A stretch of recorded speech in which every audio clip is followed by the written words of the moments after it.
Alright, hello everybody. Starting off another series. I'm going to be recording some Dominions 5. This game, like all the games that I've been recording so far, is a Dominions Enhanced game, because I'm a sucker for Dominions Enhanced. And we're using some mods, because I'm a sucker for mods. Wait, I said that twice. I'm Mod Nations, that's what I'm trying to say. So who am I going to be playing as? I'm going to be Venedia, the Merchant Princess. Definitely kind of a Venice theme going on here. So let's go ahead and check them out. This first video I'm going to show you the pretender that I'm creating and a bit about the race, and then we're gonna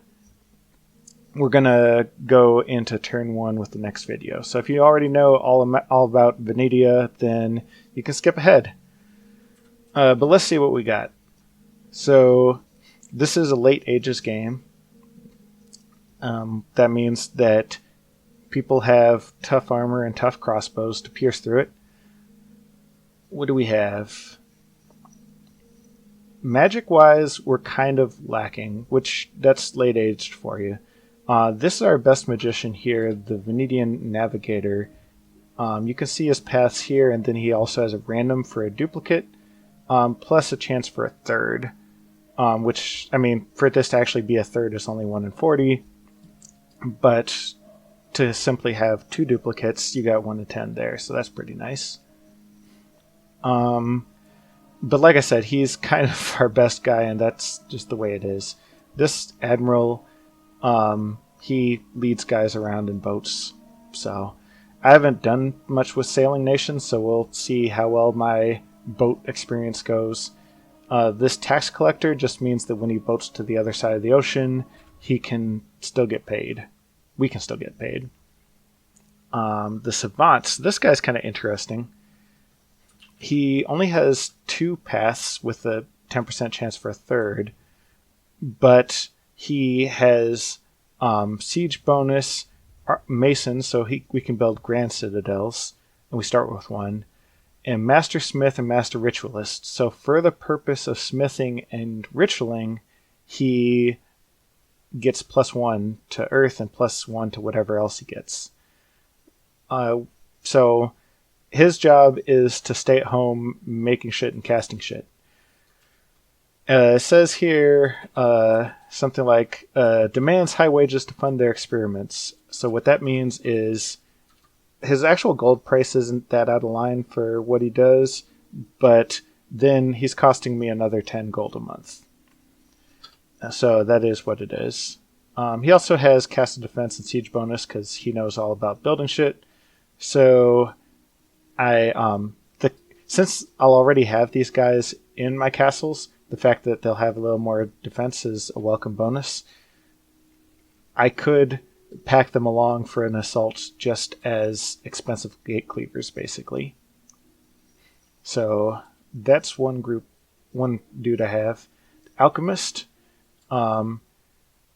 He's also very well paid, which for him means about the same amount, 10 gold a month. He's got decent cross paths, so if I get a bunch of these guys, I'll be paying through the nose for them, but I can do Gifts for Heaven and all of that stuff. He's got Alchemist Fitty, so I can try to make up some of that gold, and these are the right paths to do it. Astrologer. So this is another guy that can actually get to 2 magic. Hooray! He's got useful cross paths. I can get a bunch of fire for like flaming arrows, or maybe later on like firestorm or something. Get a bunch of air. Both of these I could spam out elementals. So I've got options there. I don't think he gets paid as much. Oh yeah, I guess 1 gold fewer per month. So, The Diplomat. So this guy is more what I'm looking for here. Not too expensive communion slave. Obviously, there's cheaper ones out there. He's a stealthy spy. Stealthy 65 is a good number. Although, I don't know how much I'm going to be spying with him, but there might be an option for me to do some sneaky Astral 1 raiding with some troops. And I've got some troops later on that will fit the bill pretty nicely. The Doctor. He's slightly cheaper in return for the fact that one death just means he stands in the back spamming skeletons. Realistically, what I'm going to have to do is site search the hell out of my land with one of these guys, use the death gems for that to empower to death 2, and then I can break into death in a bigger way, because then I can make a death staff and summon a Mound Fiend and do all that stuff. So that's going to be a while. In the meantime, he's got death recruitment, so if I were to take death 3, he would only cost 55. For reasons that you're well aware of, I'm not going to do that. He heals diseases. It's a nice trait to have. If I find a site that has death, I may end up building a fort and a lab on it just so I can spam out these guys. Because 55 gold for 7 research is... it's the best deal that this nation could get. Chart Maker. Well, I guess I spoke too soon. Because this is a better deal in terms of research. He doesn't have the healing stuff, but he's pretty efficient.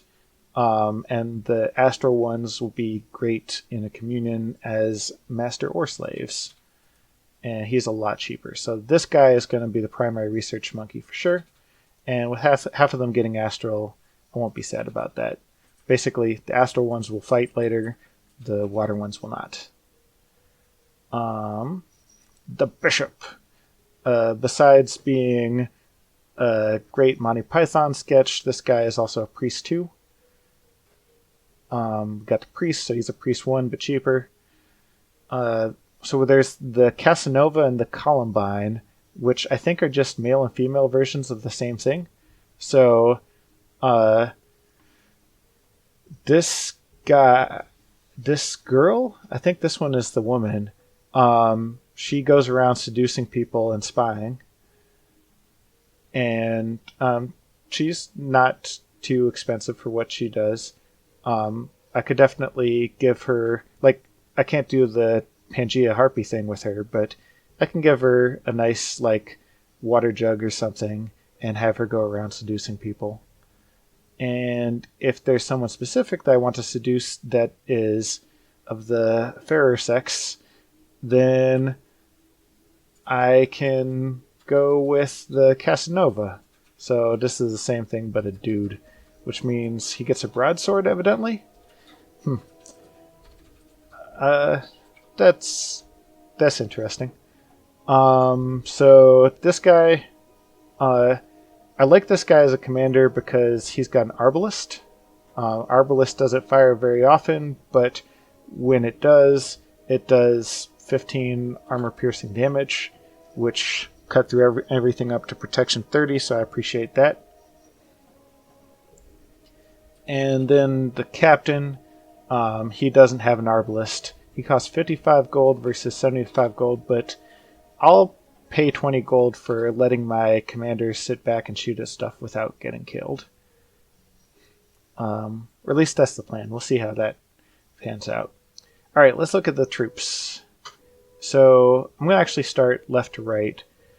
I'm going to skip past some of these guys. Like this guy, his stats are not great, but he's uber cheap, so I can't complain.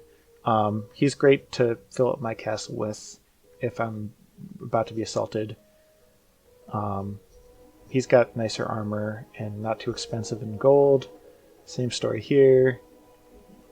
Halberdier,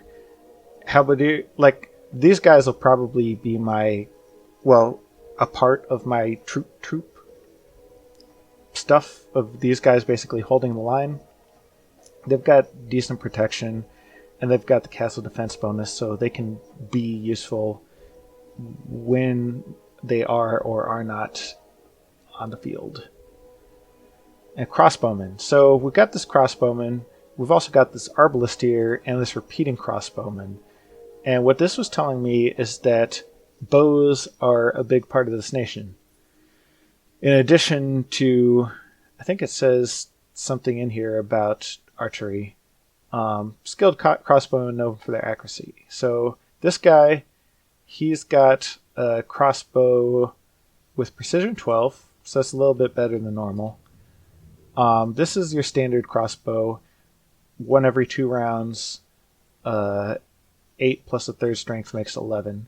I don't actually know how a third strength factors into crossbows, because my understanding is that you don't pull back to shoot farther on a crossbow, but that could just be my ignorance. Anyway, this guy is a nice, cheap, effective crossbowman. We can bump up the power with the Arbalisteer. This guy only shoots 1 every 3 rounds, but he hits harder. We've already talked about Arbalists. And then we've got the repeating crossbowman. So this guy's... everything's Venice except that this guy's China, by which I mean I'm reminded of the Choco Nu, the famous Chinese repeating crossbow. This guy does 2 attacks, and I don't see anything about every other round, so it's effectively 4 times faster than a regular crossbow. Now it only does 9 armor-piercing damage, but that's a lot of attacks. So, I do have to, they say require higher wages. What that means, this guy costs a little, like 10 gold a year. This guy costs 8 gold a year. And this guy, I think, is also 8. I'm not worried about 2 gold a year. Even if I've got like 100 of these guys, that's 200 gold a year, which is 1 mage. Not exactly, but you get what I'm saying. This is just going to fire so fast that this is going to be a big part of my strategy. I'm going to be massing these guys. I'm going to be wind guiding. I've got air. I'm going to be flaming arrows. I've got fire. And I'm going to be keeping it all in front of me with these bows. So we'll have a few of these guys to hold the line. These other guys also do kind of line holding things. Let's jump ahead to the cavalry. This guy's a solid heavy cavalry. Costs a lot of resources, but he's got protection. He's got lance charge as well as 2 attacks. He's kind of similar to Royal Guard of Marignan, which this whole race reminds me very much of Marignan. Fire, astral, crossbows, heavy troops, some assassinations. There's a lot in common there. We've got a lot more magic diversity, so I like that. The Stratiot, I hope I'm pronouncing that right. So he's got the same protection as my troops over in, like my footmen, but he's got an arbalist. So these guys can basically park in front of the more loosely armored archers and shoot their arbalists and keep the archers more safe that way. So that'll be part of the plan. Got a standard, so this guy, he's expensive, but he buffs morale. If morale becomes a problem, then I might throw him in a group.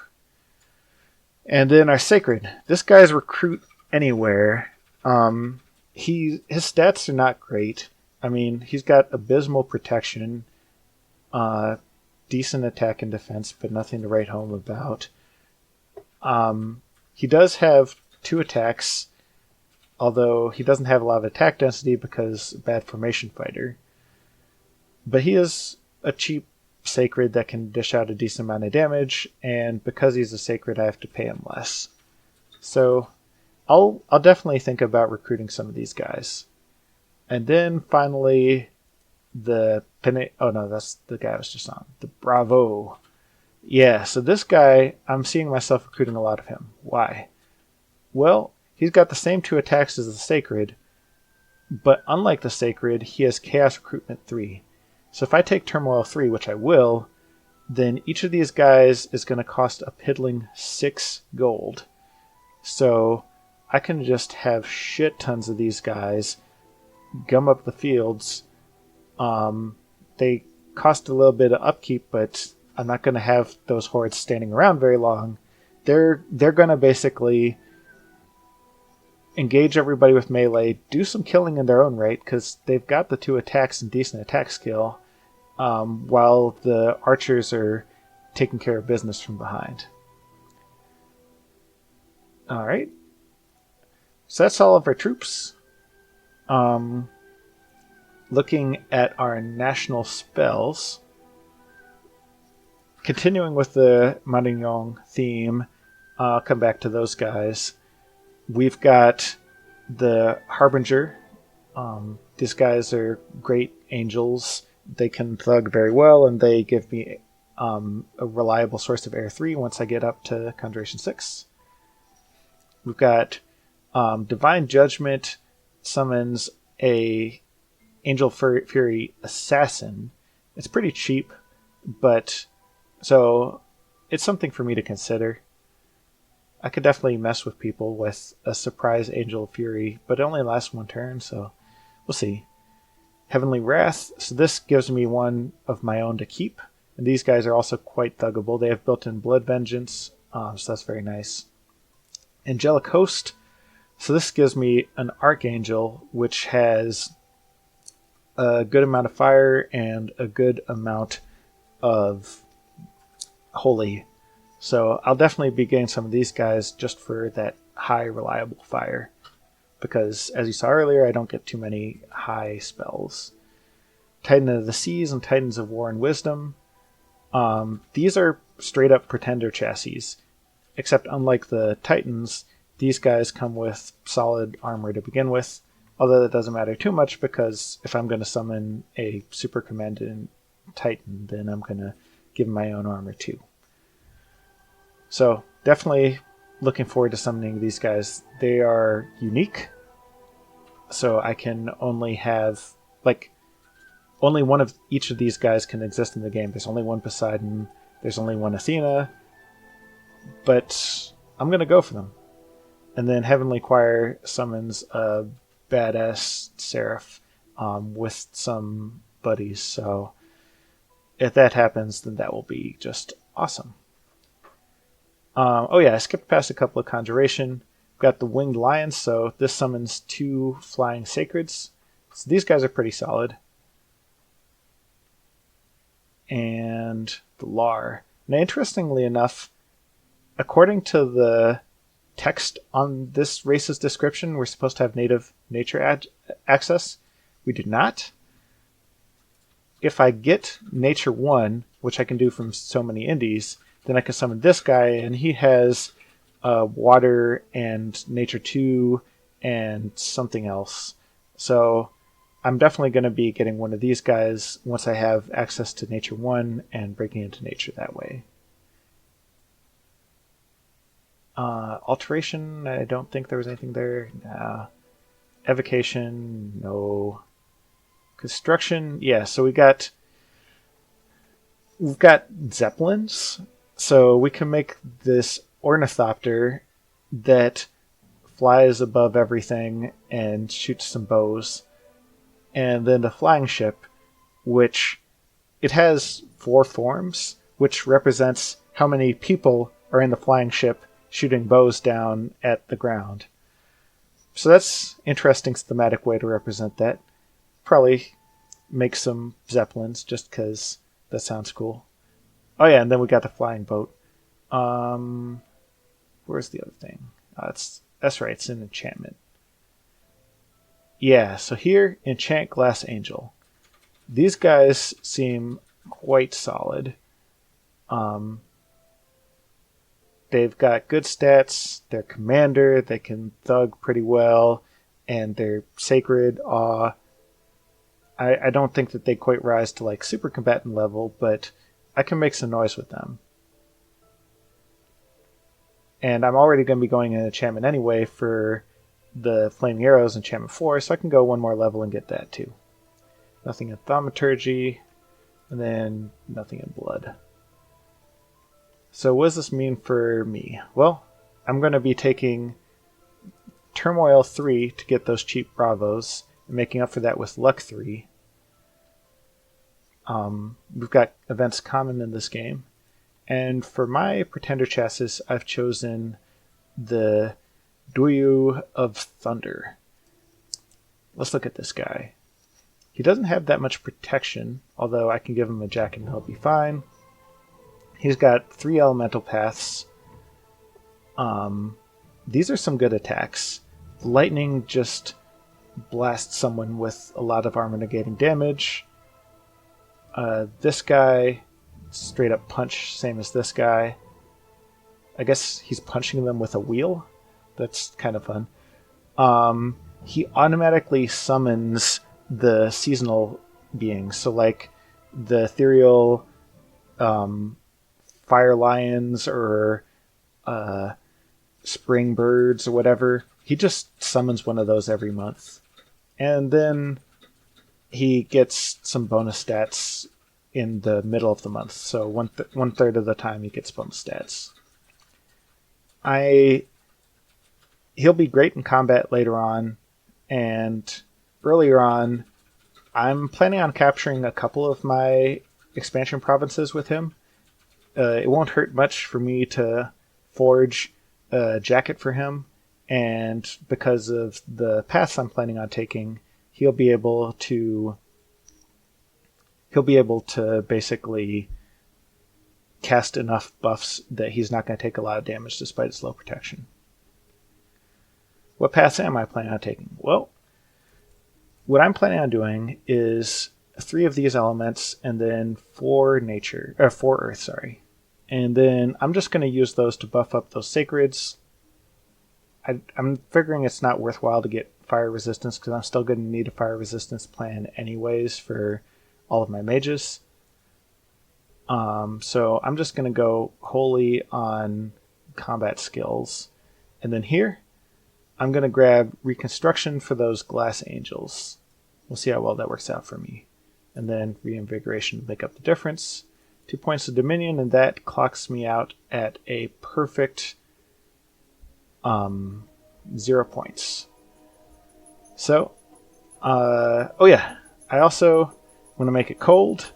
Let me walk on water, and I'm going to use that to pay for growth because, well, you know why. I was considering sacrificing some productivity for some magic. For my researchers that get 9 research points a turn, this would be 11% magic improvement.